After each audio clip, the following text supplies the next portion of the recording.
I just went through the bill. It looks to me like mostly a power to make regulations. 10 of your 18 pages are not specifics. They're just the power for cabinet to make regulations. Could you not figure out what you were going to do with this, or people are going to have to wait till the fall to find out what you're actually doing?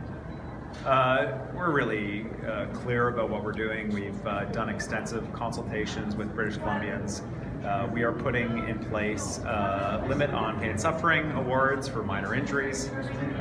It is going to ensure that disputes under $50,000 don't go to BC Supreme Court, which is very expensive, and that they go instead to the Civil Resolution Tribunal.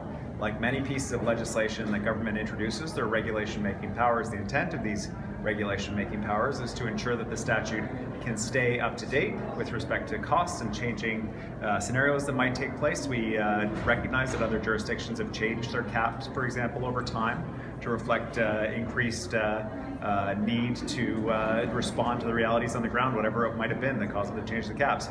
For us, when we're putting the legislation forward, we want it to be as much as possible evergreen so that we can make changes if necessary. These are huge changes for British Columbia. These are huge changes for ICBC, and we want to make sure that we have the flexibility to respond as we're rolling things out. The core pieces are not changing.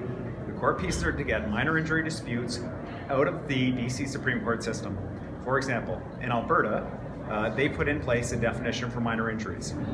They failed to include a joint disorder called TMJ, and they became the North American headquarters for TMJ injuries, because TMJ injuries would get you out of their definition of minor injury.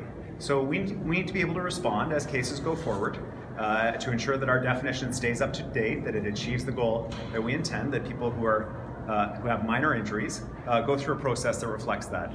Not BC Supreme Court, but a process that can be resolved in 90 days, not 3 years.